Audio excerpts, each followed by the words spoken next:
Hi friends, Mindy here. I have a process video for you today. I'm going to be setting up my journal to work through Fit for the Master's Use from Bythewell4God. I am going to be using the fabric that released this month with the kit and this cardboard box. If you have watched my channel at all in any of my other journal tutorials, you know that I love to create journals out of these little cardboard boxes. They just make a good, quick little junk journal to work through. So I did start with trimming it out, just kind of all the little extra flaps. And then now I'm going to work on trimming it down to an appropriate size. I don't really know. I'm just kind of eyeballing this, just whatever felt good at the time. So it ends up being about 6 inches tall, I think. And then I am going to cover this in fabric, but I did flip it the opposite way so that I have the kind of cardboard looking side to the outside, just to make sure that none of that color will seep through the fabric. It shouldn't, because of how I'm going to adhere it on there, but just to be careful. So I want to use this beautiful piece of fabric here to cover my entire journal, and my journal is just small enough to be able to do this. So this sheet is 10 by 12, so that, you know, my my journal is a little bit less than that, obviously, because I'm going to be able to wrap it around to the inside. So it actually kind of worked out perfectly this time, so I didn't have to do anything special on the spine. I have a little craft iron here that I'm using to just iron this little fabric just a little bit. In the end, I was working on a paper bag and that was not good enough, so I needed to switch that up to a piece of cardboard. And I'm going to be using Heat and Bond, also called Wonder Under. It's just basically it makes your fabric into an iron-on like applique adhesive. So you can see I just cut it down to the size of my fabric, and I'm just going to go over and iron this. Again, I'm just using a little craft iron. I got this on Amazon. It was like 12 bucks. It works great for little projects like this. You just kind of hold it over the fabric for a couple seconds, and then once that has cooled down, you can peel off this backer paper. Now, ordinarily, like in a real world, you would be better off cutting the Wonder Under or the Heat and Bond smaller than your piece of fabric. But because I need basically every inch of this fabric, or at least I think I do, I actually cut mine a little bit like too big. And so that's why I was working on the cardboard, so that all of that excess glue and adhesive can go on the cardboard instead of on my work surface. So you can kind of see how this is going to work. I did decide that I want to trim off just a little bit of the top. Again, I think my my journal is only about 6 inches high. So I am now just going to lay this over the top and just on both sides of like the front, what the front and the back cover will be. I just held that down just for a couple seconds while I'm working on the rest of this.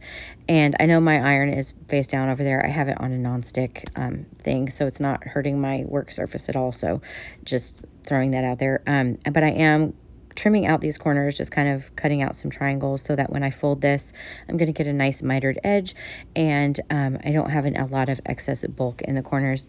You can do this other ways.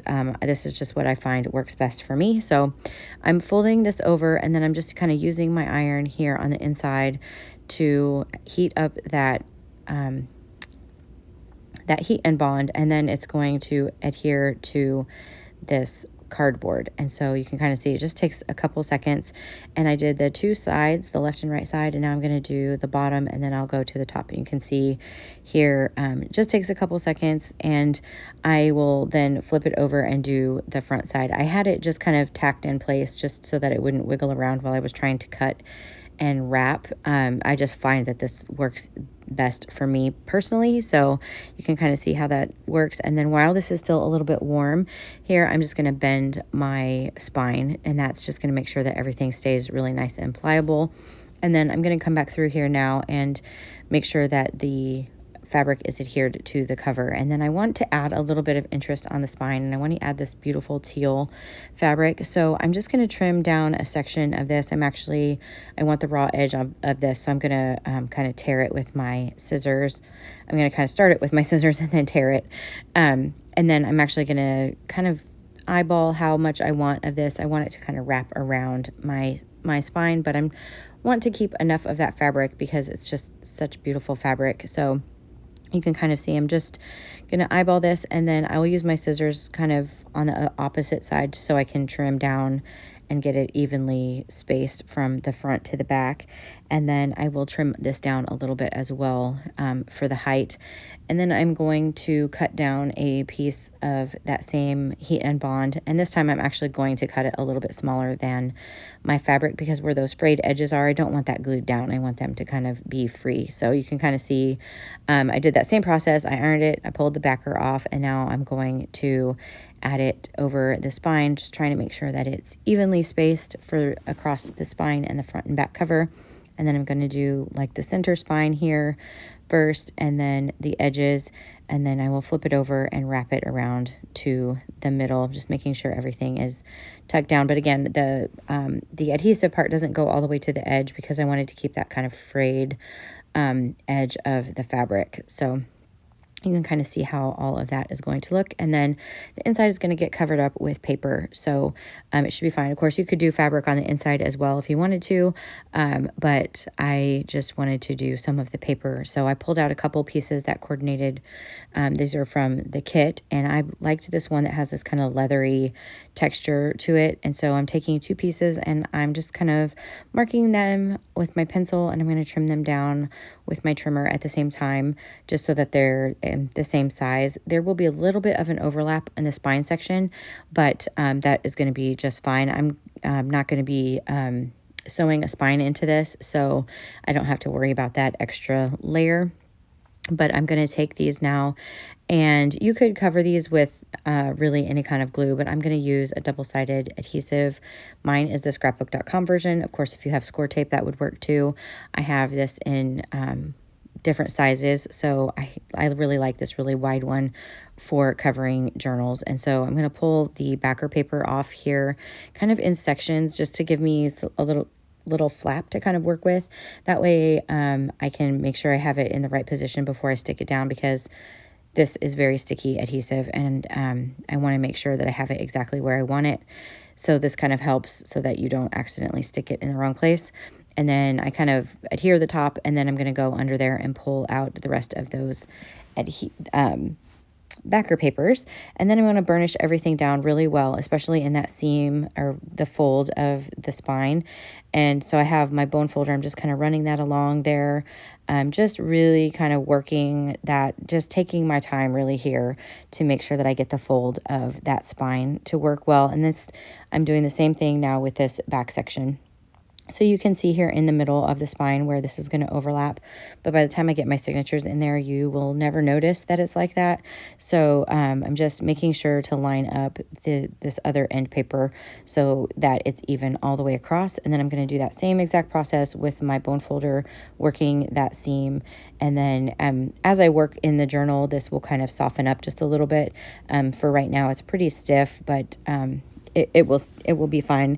And this is kind of what it looks like when it's finished and ready to have signatures. Now, I decided for this journal that I wanted to keep everything so that I could pull it in and out. So I'm going to do a twine binding on this. And it just so happens that if I fold my 8.5 by 11 sheet of paper lengthwise, and then fold that in half, I can tear it and get two pieces of paper out of this out of these pages. So I have done that with two different kinds of coffee dyed paper, one that's just coffee dyed, and then one that has kind of a design to it.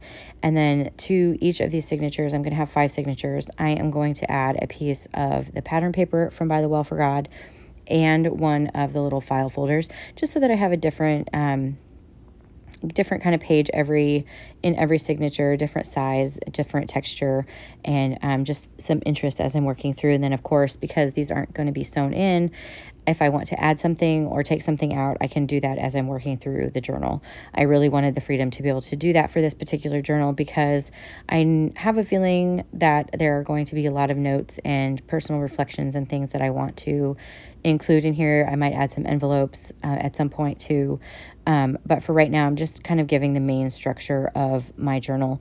So I am taking the Bythewell4God paper. These are 6 by 8s. I'm folding them in half. I will have to trim them down just a little bit. And I don't even measure that. I just kind of tear them with a ruler just to tear them down just a little bit so that they will not be too tall for each signature. And then I'm just kind of matching everything up. So because I have the same paper that I'm working with and some of the file folders. I didn't want to have the same file folder with the same pattern paper, if that makes sense.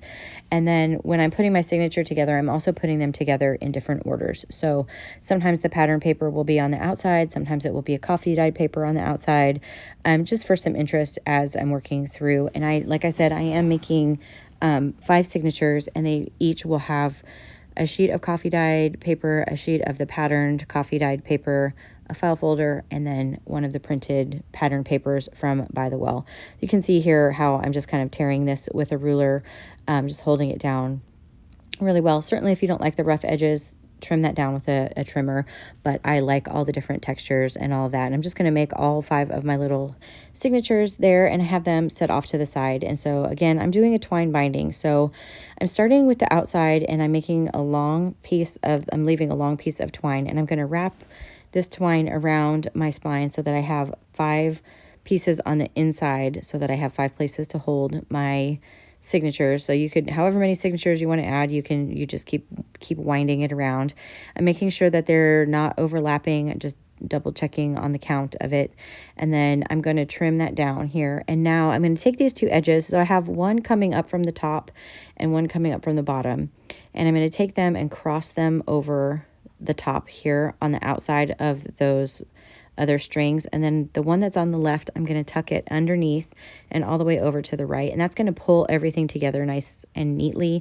And then I'm just going to tie a knot right here. Before I tie a full knot, I want to go on the inside and just kind of make sure everything is evenly spaced, nothing's crossing, and it's as tight as I want it to be. And then I will finish this out with a knot. You could tie this in the middle of the journal if you wanted to. I always just, for some reason, I like doing it at the top, kind of the top third. And then I tied a little bow. And now I can add my signatures. Again, these are not sewn. If I decide to, at some point that I want them to be sewn, I can always do like a 3-hole pamphlet stitch on the signature itself and then slip it back into this binding system. I don't know if I will do that or not, to be honest. It just kind of depends, but I just will give you a quick flip through here of all of the papers and how they came together. I am really loving the theme, and I'm really excited about the study for this particular month. So this is how my little journal came together. I will do some process videos along the way so you can see how it comes together. But if you have any questions, feel free to leave them down below. If you like this video, I would really appreciate it if you gave it a thumbs up. Subscribe to my channel if you haven't already, and until next time, bye.